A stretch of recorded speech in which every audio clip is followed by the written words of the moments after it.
morning, and thank you so much for joining me. I am Dr. Joshua Kolawole from Valdymas Intelligence, and I want to welcome you to our monthly webinar.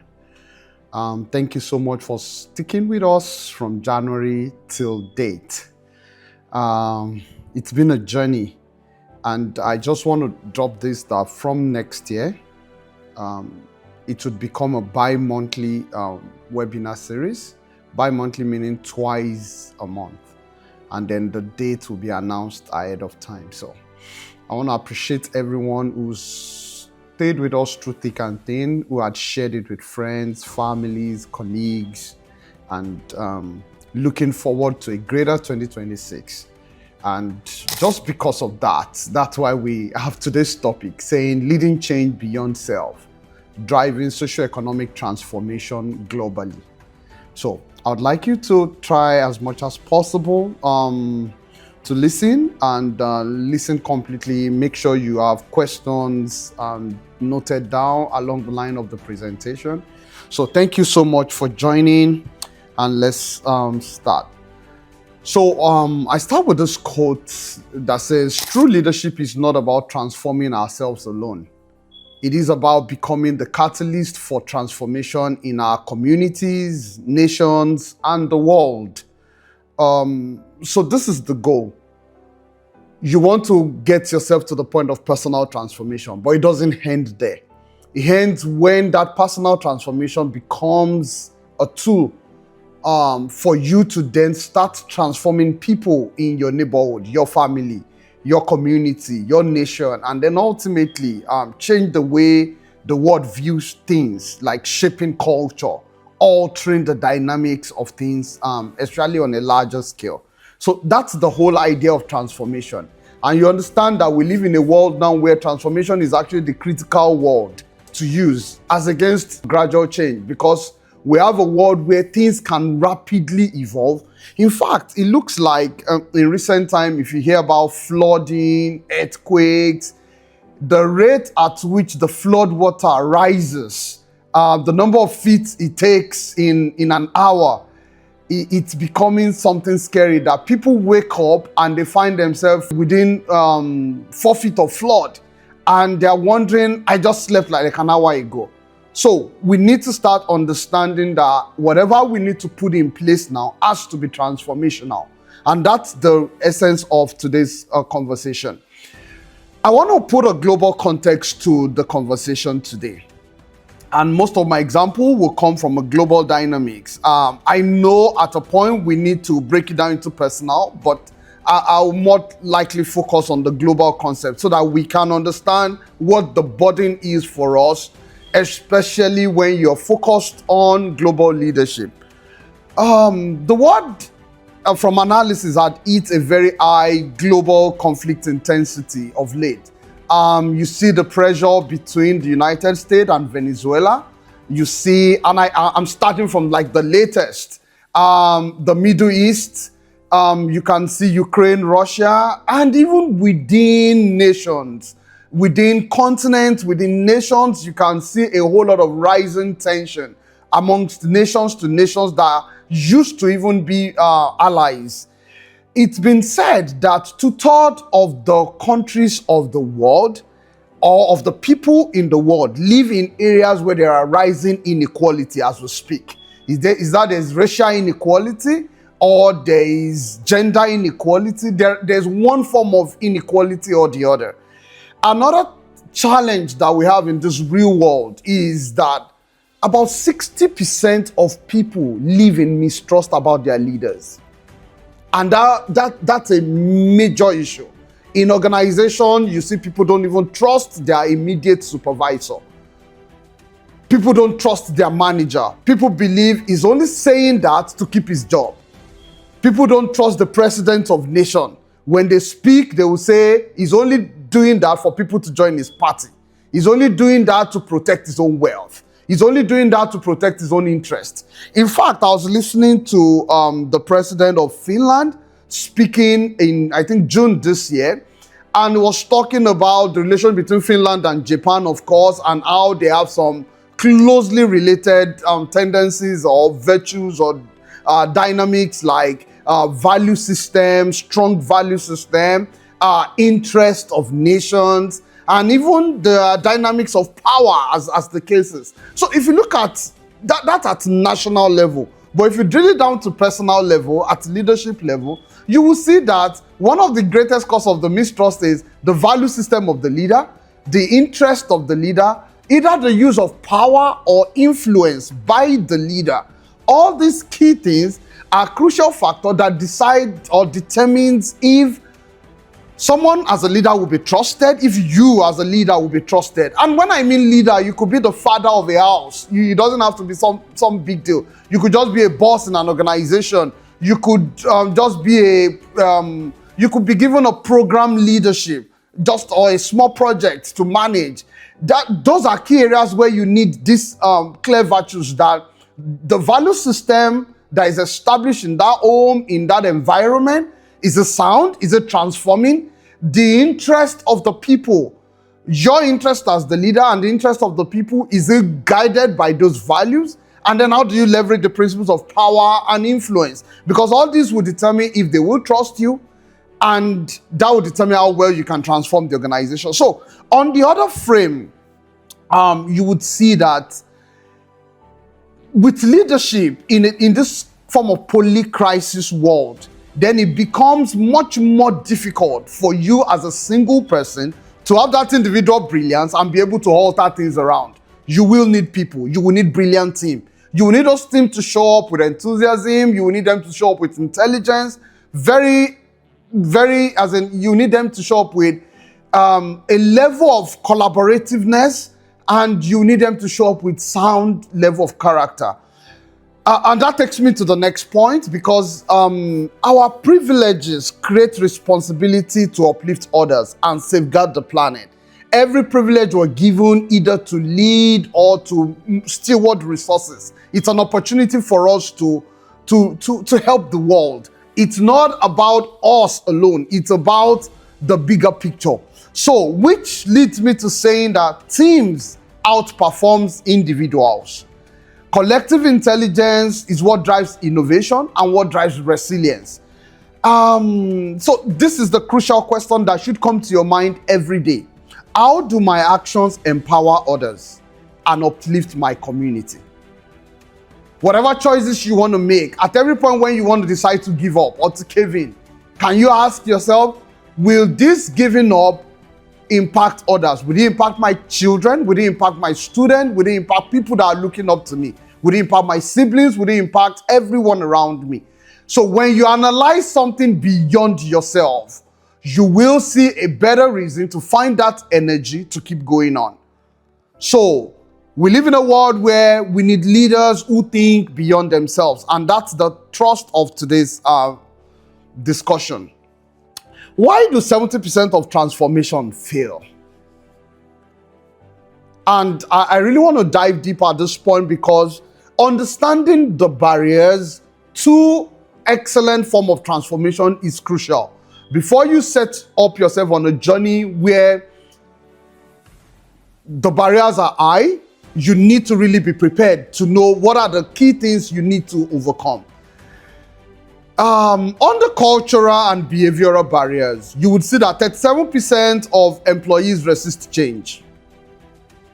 And people don't simply resist change, they resist loss.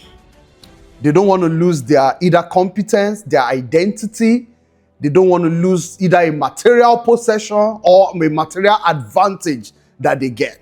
So imagine a leader who is in charge of signing some document, and because of that signing of document, 300 employees has to come to his desk every day. Now you show up as that transformational leader and you say, look, we will do DocuSign, for example. People don't need to go show up to this man again. Just go online, fill in the details, click, and your document is ready for signature. And then the document just pops up to this man, and he also needs to just click. And so what he has simply lost in that place is influence. Now 300 people do not get to show up on his desk every day again. This kind of person may have found his identity of leadership in having 300 people bring paper to him to sign. So what do you expect of such a man? He's going to resist the digital transformation. I've been on several projects where we'll be told that there's this person who knows that the platform design will be taken away from him once you change into this new model. And because of that, he's doing everything to slow down the process of transformation. So your role as a leader is to pay attention to cultural and behavioral barriers.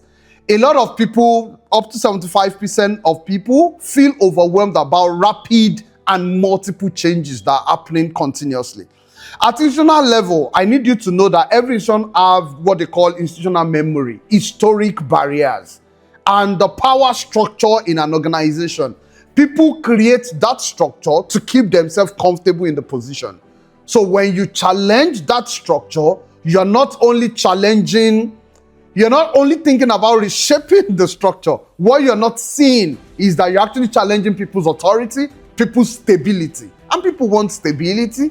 So a lot of organizations are risk averse. Public institution is noted for that globally. Every government institution wants to change at a very slow pace. So when you come as that transformational leader and you want to take them on a very rapid cycle of experimentation, creativity, and trying to generate results at a tremendously fast rate, you will hit bureaucratic roadblocks. And these are critical things you need to know ahead of time. And leaders' own assumption could also be a barrier. You yourself could be the barrier. You could be self-sabotaging based on some things you have held dearly for long. And that's why the statement of Alvin Toffler is one of the profound statements to address this issue, because the illiterate of the 21st century will not be those who can read or write, but those who can learn, who can relearn, and who can even unlearn very old habits. So your capacity to unlearn very bad habit is a crucial one, especially an habit that seems to have been working for you maybe in the last decade. For you to now stop that and learn a better behavior. Let me give you a very practical example. Some people have been used to leveraging manipulation to get away with results. When they get stressed, they just burst into tears and everybody rally around them, finds a way to support them, even sometimes contribute money for them just to get by. It could work for you much more earlier in life. But by the time you're hitting some 30s and 40s, if you want to leverage the same principle of looking for that pity party, trying to trauma dump on people, trying to find a way to manipulate them based on how life has been unfair to you, either from childhood or in recent time, using elaborating on little things in your life for people to feel bad about why they need to depend on you to deliver on something and they have to cover up for you. What will simply happen is, with age, you would start seeing that you don't get those favor again. If you don't unlearn that habit and now learn the art of responsibility, then it becomes a crucial challenge. Then you don't understand that you cannot continue to manipulate people. You need to now take full responsibility for every action in your life. Everything that happens, take full responsibility. Understand that you have designed the system to make that happen that way. So, taking responsibility for building a system that would generate your goal is actually more important than sitting down and crafting a goal. So I would not say get a New Year resolution. I would say create new systems around your life that would help your resolution to come to fruition. Do you want to now start saving a certain amount of money? Do you want to put it down out regularly? And we have so many digital platforms now that can help you with savings, and you can automate the process. Yes, the amount I have now is not even enough. Trust me, if you have higher amount, it won't still be enough. At every strata you live, there is a higher level of taste ahead of you. If you think you can use a wristwatch that is $100 and you think that's expensive, I can promise you the wristwatch of $500, the wristwatch of $1 million. So you would ask me, how come? But that's the reality of life. So for whatever level you get to, you would see that thing way ahead of you that would be out of the range of your budget. So the main idea is to still force yourself within the limits of what you have while you're pushing to expand those limits. Now, the most important part is also resource constraint. In most cases, organizations promise transformation, but they fail to allocate enough resources. Resources means financial resources, human resources, time, and other forms of resources that could help, machinery, material, and other forms of resources that would help. And one more important resource is actually even the leader's willingness. I'll talk about that in a bit. Before I go too far, I want to establish 4 cardinal I's that we use in transformational leadership that drive the whole concept of transformation. And please, as much as possible, I would like you as a person to think about these 4 models in everything you do if you're really passionate about changing everything in your environment. The first thing is idealized influence. You as a leader must model ethical integrity and courage. When people bring challenges to you, you must not break down and start speaking negatively. You must demonstrate some strength. Otherwise, keep quiet and just tell them, I'll get back to you. Things would be better. Instead of crying, demonstrate strength of courage. Because followers will directly emulate the attitude of their leaders. And they will internalize your ideal. It's not because of position, it's simply because of character. So, as the father in a home, as a leader in a school, in a classroom, as someone who is leading something, you must not be the first to break down into tears, the first to break down when there is an issue, the first to start speaking negatively. You must at every point declare the positive side of whatever is happening or is supposed to happen. The next one is inspirational motivation. As a leader, you must connect individual purpose to collective vision. But much more importantly, you must be able to articulate in a compelling manner. You should speak like you have seen it happen. I have a dream was the message of Dr. Martin Luther King. The dream, even though he mentioned that he would not be there with them, but he said he had a dream. I have seen it. Many leaders need to learn the art of pontification within the right value system. You must declare with the clarity of a God.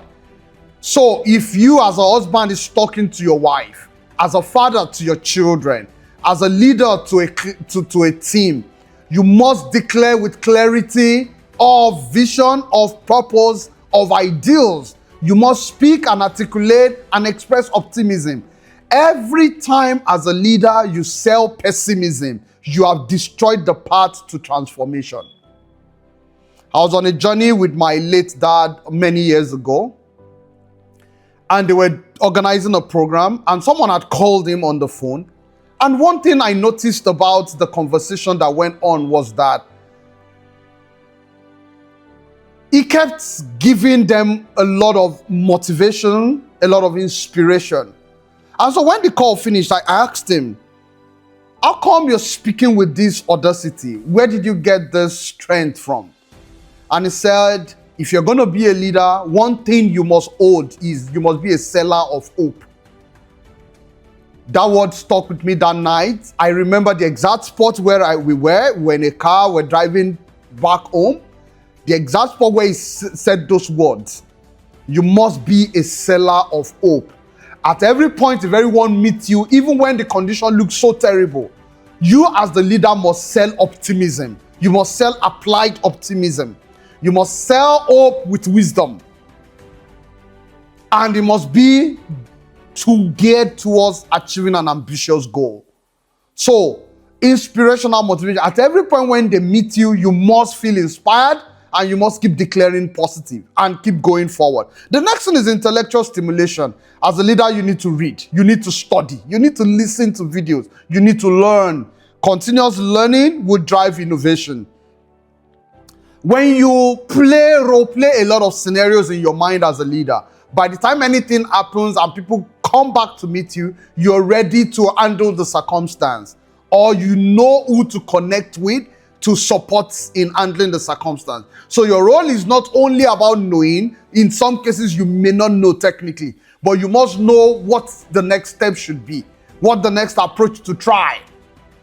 And so at no point should you get to the point of being clueless and you're all in an helpless scenario. That will not really help your team and drive your team towards transformation. The next thing is individualized consideration. At every point, you must recognize the unique needs, the goals, and the talent on your team. You will have to act as mentor in some case, act as coach in some scenario. You will have to delegate in some scenario. You'd have to supervise, direct, guide. You'd have to motivate. You'd have to do a whole lot of things, but this will be personalized. I'm an advocate of personalized learning, and I love people to learn based on the covert principle and the covert principle, by the way, talks about the choice, talks about ownership. It leads to transformation because when you allow people choose, it aligns well with their real world scenario, where the A is authentic application of the issue to your personalized life. You need to allow people choose how they want to learn, what they want to learn, the pace with which they want to learn. This would help them, and the more clarity they get in learning, that would help them to drive future form of learning. So you can read about the covert principle by Rapnick. The transformation imperative is such as this. At every point when a leader embraces the 4 I's, please, I'll be making reference to these 4 I's: idealized influence, inspirational motivation, intellectual stimulation, individualized consideration. At every point when a leader pays attention to these 4 I's, you are 8 times more likely to succeed. So I'll drop back to the 4 I's to make it clear. So that means as a leader, your character, your personal charisma, and how you carry yourself with ethical value matters a lot. Don't drop the ball. Don't be a leader where they see that you're compromising, especially when it comes to finances, integrity with money. At every point, make sure you speak with optimism. Make sure you know you're intellectually stimulated, you learn, you know what to do per time. You know who to reach out to even when you don't know what to do personally. But you know who to reach out to. You have an idea of what next step to take. And then individualized consideration. Make sure you pay attention to the uniqueness on your team, the needs, the goals, the people. When you're able to integrate this 4, you are 8 times more likely to succeed.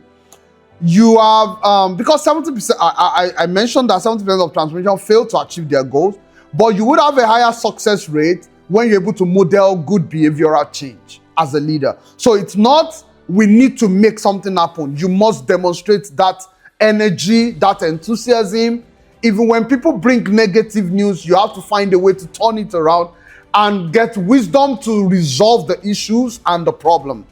So transformational leaders who drive socioeconomic change at scale share a distinct pattern. They combine the 4 I's of transformational leadership with systems thinking, collective impact approaches, and unwavering commitment to equity, to fairness amongst the team. Correlation coefficient, I'll talk more about this, between the transformational concept and leadership effectiveness is this significant. And this graph shows it better. You can see that that's an average of between 0.6 and 0.8, which is a very strong correlational relationship. The same thing goes to followers' effort. When you embrace transformational leadership principles and the 4 I's, you would have more followers with you. And so, a lot of times we say people don't believe in me. Maybe the first question you should ask yourself is, do you actually believe in yourself? Because when you don't embrace those 4 leadership principles, transformational leadership principles, you wouldn't be able to demonstrate a quality of leadership that people would even see and be able to believe in. A lot of times as leaders, we drop the ball, more importantly, in our energy level. I've seen that happen time and time over. Our energy level drops first, our enthusiasm drops first. How do I know this? When you show up immediately as a leader and you start complaining, I don't know, the economy is bad, everything is in shambles, you start complaining. And that's why as a leader, try as much as possible to resist complaining. Complaints shows that your faith level, your optimism level is dropping. And the people who are looking up to you will start complaining as well. And before you know it, you will lose followership. And once you lose followership, you've lost leadership effectiveness and you have lost the game of transformation. If you don't know what to say, tell them, give me time. Give me 20 minutes. I'll get back with you. Give me 30 minutes. And then go to your source of inspiration. When I feel down, I have some people I listen to fuel my own inspiration back. Dr. Miles Monroe of blessed memory is one of, I just said for one of his videos, Leslie Brown, you have to be hungry. You've got to be hungry. When you listen to people like that and you listen to the challenges they faced, you'll see the magnitude of their challenge and the magnitude of your own challenge, and you will recover. All you need is just 20, 30 minutes to get inspired again by great minds. Just search YouTube for one of their videos and then you get inspired again and you keep the vision going. But at no point should you demonstrate weakness to your team. Now, creativity has a moderate relationship because creativity is idea generation. And in the concept of idea generation, you need other factors. It's not only about the leader, it's also about the environment. It's also about the capacity for systems thinking. It's about the political will. It's about a lot of factors. But with leadership effectiveness, you will still have a higher or moderate level of creativity. Organizational commitment, that's the whole organizational drive, would also increase. And you can see the correlation above about 0.4 or going towards 0.5 here, which is strong. And when you have that kind of, when you're able to embrace those transformational leadership principles, you will get at organizational level, just like Kota's principle, it will start gradually from the first 1% to the next 5%, to the 10%, to the 15%, to the 25%, and gradually it will scale to organizational level. But it will start from somewhere. And then, of course, you can see innovation climate, which is very big because innovation now deals with the real world situation. Creativity is idea generation. Innovation is the ability to convert that idea to commercial value. So you can generate a good idea, but if you're not innovative, you will not be able to translate that idea into commercial value. So we have great deal of minds who can generate ideas, but the reason why those ideas don't make it to market or don't survive the market is because of poor innovativeness. So that's why you need to balance the excellence of creativity and innovation on your team. And what I've learned over time is that the few people who are able to generate ideas are not given the natural implementation capability. They need people, you need to work with people to generate implementation excellence. So the struggle for a lot of people is they have the capacity to generate idea, but they need to partner with people who have that capacity, that prowess to catch the idea and turn it to real life scenarios and especially be able to generate commercial value. So you will need to work as a team. You might have that individual brilliance that can bring forth ideas, but to implement the idea in a real world scenario, you need people who show up with excellent energy, the enthusiasm, the intelligence to implement. So I will do 3 global case studies rapidly. The first one is the case of Rwanda. Rwanda is one of the world's most powerful examples of how a devastated nation can rebuild a world-class health system through equity-focused policies. Within a space of 22 years thereabout, it's one of the fastest nations that had grown globally. Mutuality DeSantis is a community insurance model that ensures almost everyone have access to healthcare. And I think as of today, about 90% of Rwandans have health insurance coverage. Average of $2 per year, and it includes village health workers. And that's a post-genocide devastated nation. In India as well, of course, India has the world's largest health insurance scheme with over 550 million lives By the way, you know the population of India, that's about 1.4 billion, so that's understandable. 81.9 million treatments delivered, out-of-pocket costs dropped from 62% to 38%, and more than 36% early cancer detection. It's the world's largest publicly funded health insurance scheme. These are massive scale transformation driven by passion. India proves that large-scale financial protection program can shift a nation towards affordability, especially affordable, accessible healthcare at the bottom of the pyramid. Not for the very rich or the middle class, but even for the very poor. The other one is Partners in Health in Peru. Of course, a global health pioneer, Dr. Paul Farmer. Multi-drug resistance TB was ravaging Peru and some other nations. Many African nations also had this issue. But the whole idea is not about allowing the people to come to the clinic. It's actually going to meet the people. That is making the people the center of care, not the doctors, not the hospital system. But the idea of getting care to meet the people. These are ideas you can take for your business. You don't wait until people come to you, you actually go to them. Make them the center of focus. One of Amazon's great strengths is the ability to, and I think every interview I'd seen about Amazon CEO, he talks about obsessive customer delight. You must go above and beyond for your customer. Above and beyond. At the level of global education globally, Bangladesh, of course, at the time had a lot of social issues. I know it's improving. I don't want to underestimate the challenge. But they had to create a community-based schooling model, which is ultra low cost, to be able to reach millions of children where formal school system couldn't reach. 14 million children was educated using the one room, one teacher model cost, which was costing about $45 per learner per year. And what significant transformation they did, one significant transformation they did was 55% female learners. You know how significant that is for the life of a nation, if I can put it that way.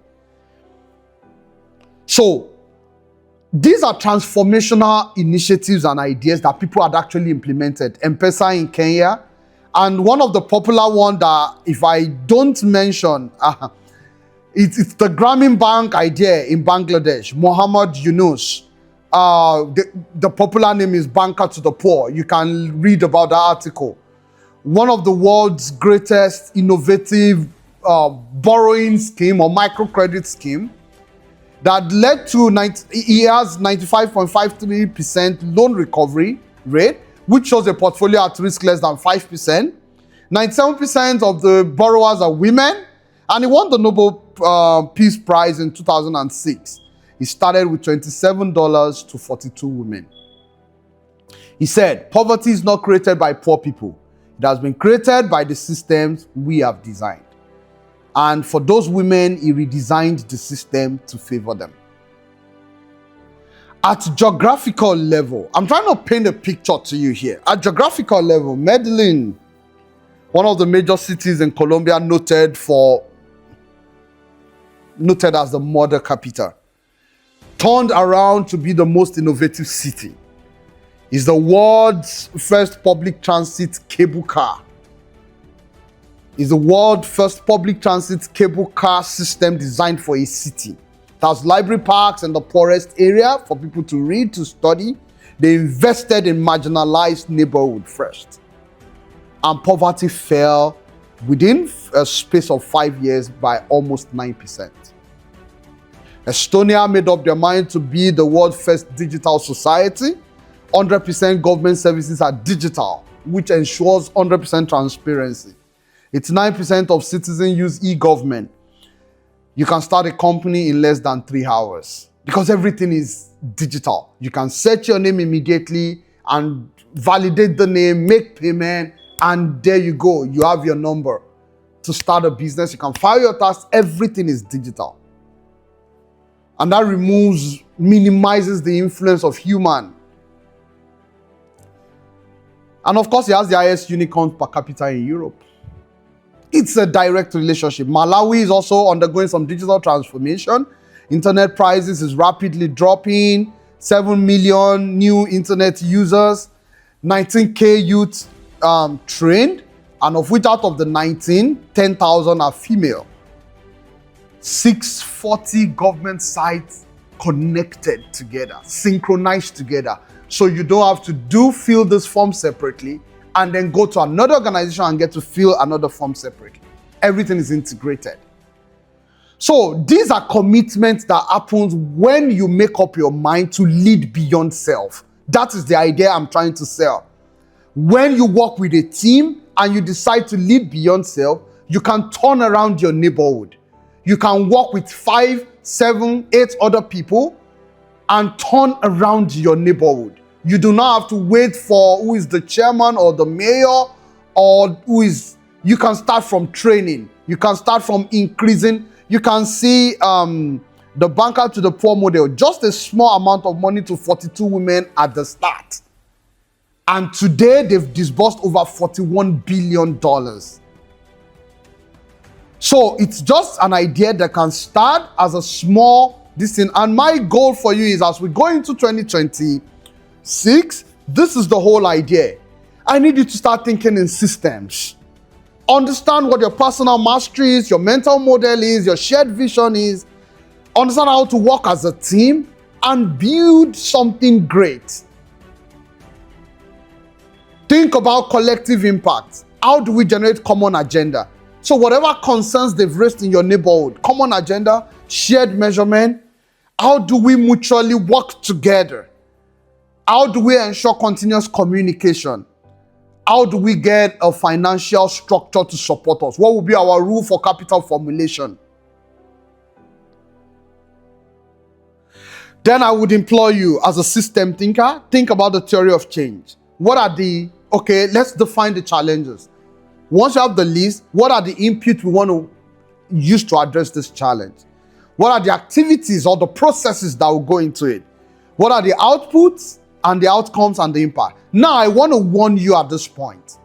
A lot of times, and even for me, I'd always thought the activities are what generate results. I had known many years ago, more than a decade ago, that structure plus processes equals to outcome within a context. But what I didn't pay attention to is I focused more on the processes and the things we needed to change. But one thing that determines 80% of your success is not your processes. It's actually the structure, the institutional system you need to work against. And that is why in all your planning, plan ahead and around your structure. The mindset of the people, the structural limitations in the law of the land, the political dynamics in your environment, your climatic realities, policies, documents, constitutions that had been pre-signed, contracts. All those things are the things that would limit your success. So in all your thinking, think about how to outrun the structure, not about how to redefine a process to become better. So you will not want to travel from Lagos to Nairobi and create your own new air track. You would have to lean on the intelligence of the pilot. So your goal is not to change that. Your goal is to plan whatever change you want around that.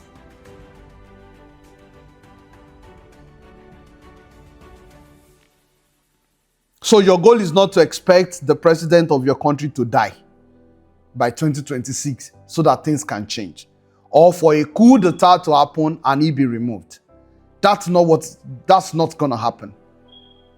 If it happens as a 1 in 1 million chance, it's just a chance. Your goal is to work around that system and then generate activities that would align with that. So there's a new tax system eating Nigeria. You need to plan around that. How do you structure your finances to be able to leverage opportunities to win more task advantage towards your own organization as well, and still be a responsible citizen paying your tax diligently? And then you must understand the 8th concept of scaling, how to equip members in your organization, provide people direct access. Don't always be a middleman in a system. Provide direct access, connect the 2 dots, and remove yourself from the middle. You earn more trouble when you put yourself in the middle. When you put yourself in the middle, you land. What you're trying to do is you want to hold control. But what you're failing to see, that's the counterfactual, is that you're limiting the transformation of that system. Document policies, build business, not trade system. Change mindsets. Work in coalition. Remember, you need shared infrastructure. When you need internet, you have to leverage on the existing internet structure. And so you're sharing it with other structure. But you must find a way to work your processes around that reality, not to complain about that reality, not to feel helpless by that reality. Because you meet people who, despite those realities, are still making a difference. They worked their processes around it. But you must pay attention to structures in every system. And then do community empowerment. So, of course, this is the McKinsey influence model. And I brought this because I just needed you to have a practical reality. Please, at every time when you communicate, speak with conviction. Communicate in a compelling way. Explain the why. Make things clear. Ensure you align, you formalize the mechanism in which things will happen, align incentives with your governance model and with the operating dynamics of your organization. Of course, according to analysis from McKinsey, if you're able to integrate these 4 blocks of understanding and conviction, formal mechanism, building excellent talent and skills, and role modeling as a leader, which is in alignment with the 4 I's I shared earlier, you are 8 times more likely to succeed when all 4 blocks are applied. When a leader models the change and becomes the role model, you are 5.3 times more likely to succeed. When you communicate clearly, you are 3.5 times more likely to succeed. And averagely, when the senior leaders are aligned with the messaging in terms of their nature, in terms of policy formulation, allocation of resources, creating internal enabling environment, rewarding people for the work of quality, ensuring there's capacity development, gearing their energy towards that initiative, it helps to improve the chances of success by more than 6 times. So, as a leader, you don't delegate the process of transformation, you are engaged. And I want to share these 3 models: adaptive leadership, emotional intelligence, and cultural intelligence. In anything that you will do in 2026 and beyond, make sure that from time to time you get on the balcony and look down on what is happening. Separate yourself from the whole daily activity and analyze what is happening independently. What I'm saying in essence is that for every problem, there'll be a technical way to solve it, but there'll also be an adaptive way to solve it. Those who have technical excellence, we want to solve a problem based on intelligence and based on now. Those who have adaptive intelligence, we want to solve the problem based on wisdom. So note the difference. Technical guys solve problem based on intelligence. Adaptive guys solve problem based on wisdom. Wisdom will take the limitation of intelligence and understand the implication of that intelligence over time. A lot of time you want to solve problem intellectually, you solve it for today, but you had created a greater problem for tomorrow. Because you think you're just doing it. But a wise person will sit down and know that this informal and emotional way you're doing things would eventually boomerang and destroy you as a person and even the image of the organization. So a wise man will go ahead and say, let's formalize the document. A wise man will go ahead and say, let's create an SOP. I noticed that resistance a lot in some countries where I've done assessment in the past. People do not want to document standard operating procedures. They don't want to be held accountable to an organizational standard. Adaptive leaders understand this and knows that if you really want people to continuously learn and be able to predict the outcomes in an organization, then create policies. Let those policies be well circulated, let people be well trained. Create operational handbooks, design concept, create architectural diagram, let people see the reality. When you do this, it opens up the minds of people and you're able to consistently generate results, or at least predict the outcome. Especially when we live in a rapidly evolving world. So, emotional intelligence is also another crucial factor. The concept of self-awareness, self-management, social awareness, and management of interpersonal relationships. These are Goleman's 4 domains, and you must critically, as a leader, embrace this. You must know the extent and the strength of your own emotions. You must understand that of others in your environment. You must be able to leverage that in a positive way to keep the organizational goals going, and then understand that to manage relationship. Now, much more important is this cultural intelligence, because beyond the awareness and the knowledge, it would help you to decide to stand and speak confidently. And it would help those forms of behavioral adaptation that are needed to be able to drive an organization to greatness. So global leaders need not only intelligent quotient, which is technical ability, but you need emotional intelligence, which is EQ, and you need cultural intelligence, which is CQ. So I want to talk about quickly strategies for leading self, leading a team, and then leading a larger society. If you're to lead self to transformation, very direct, practice cultural self-awareness, introspect, seek feedback, understand what are my biases that is creating issues in this environment. Commit to continuous learning, stay curious, continuously update knowledge and skill. People wonder why a lot of things doesn't change.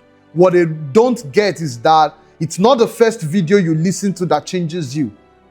It's just like a man who wants to break a rock and he had to hit the rock with an hammer or a chisel like 1,000 times.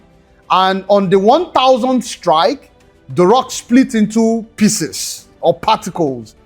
And he feels it's the 1,000th strike that is more important. What he had failed to realize is, as much as emotionally speaking, the 1,000th strike was the breakthrough. Intelligently speaking, it's the strike from the first one till the 1,000th time that actually made the change happen. So do you want great transformation?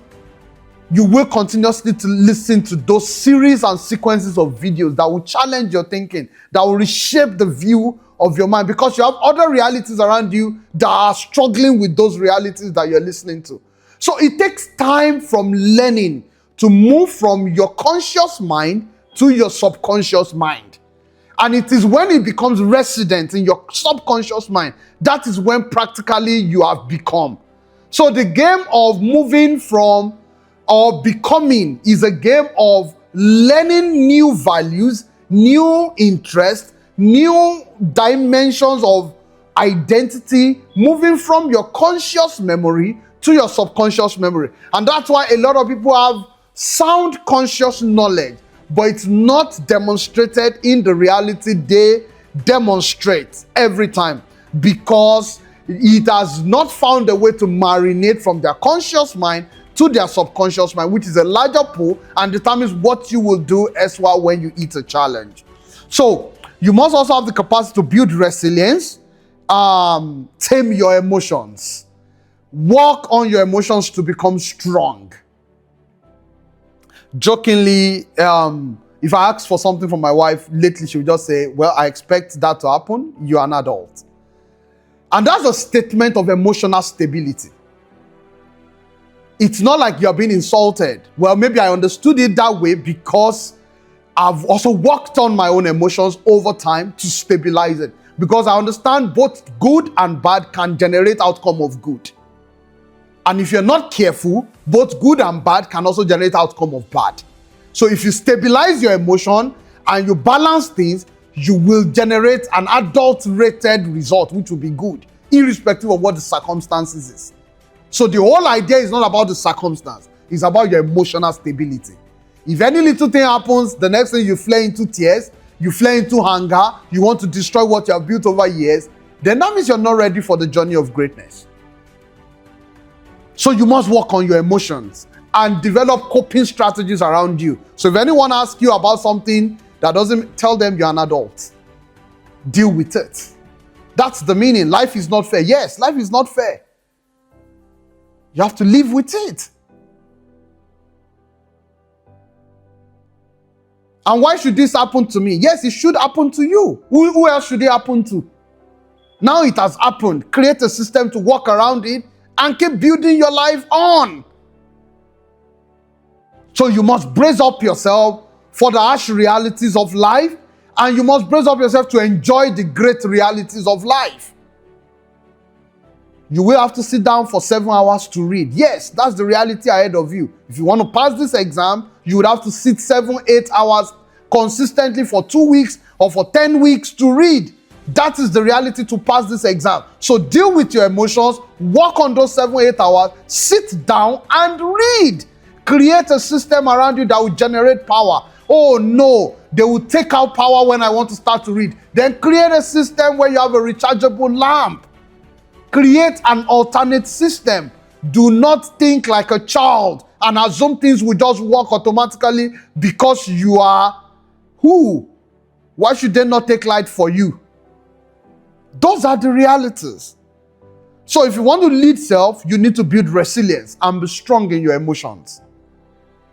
And stop pushing blame on others. It's my wife that caused the problem. It's my children. It's my son. It's my family relation. It's my in-law. It's my mother-in-law. It's my father. No, you are the cause of the problem.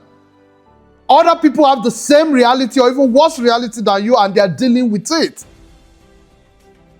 You are the one that have shown yourself in a weaker position, and that's why they are riding you. You have shown yourself to be stupid. That's what you don't know. A lot of time people think when they tell you, when someone asks you, I've forgotten. I've told my son never to use that statement for me again. Because what you're simply doing is you're putting yourself in a weaker position. What you're telling me is your memory is not sharp. And so next time, how do you expect me to trust your memory when you have consistently told me, I forgot. A lot of times, excuses we give to circumvent scenarios, we think it helps us to escape a scenario. But what we don't realize is that you have actually demonstrated to that person that you are not reliable, you are not trustworthy, you cannot be promoted, you can never be a leader.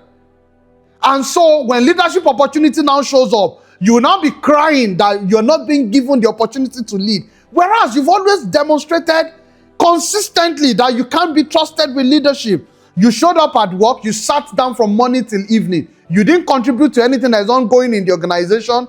You didn't do anything.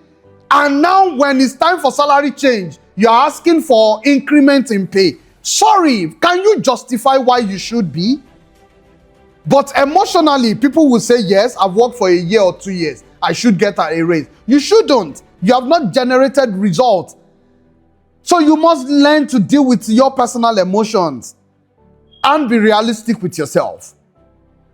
Oh no, I've done this, I've done that. Well, does it impact the value of the organization?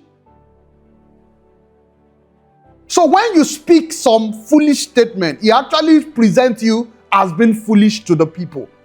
Now you want to come back and position yourself that people should believe in you. Why should I believe in you when you have consistently demonstrated foolish behavior? So that is why we must be careful how we try to escape issues. Because you think if I lie, I would escape. But what you're simply sold to the people is how stupid and foolish you are demonstrating. It's painful I have to use the word stupid and foolish. I'm so sorry about that if it's hot. But please understand this, that is from a heart of genuine love, and I want you to stop doing that. So present yourself like someone that has control, that is in charge. And then people would love you and work with you that way. But if you are the only ones that comes late, showing up in a confused pattern, poorly dressed, poorly organized, and even the things you deliver, you forgot something that will be crucial to what needs to be done or about how things needs to be done. You don't contribute, you keep quiet, and you expect people to entrust you with greater dimension of this thing. It doesn't work that way. If you will become great, you will summon up. And because it's only when you lead yourself excellently well that you're able to lead teams well. That's why I'm dwelling more on the leading self. But for teams, of course, you need to build a network team, cross-functional. You need to foster innovation, encourage experimentation, learn from failure, and scale what works.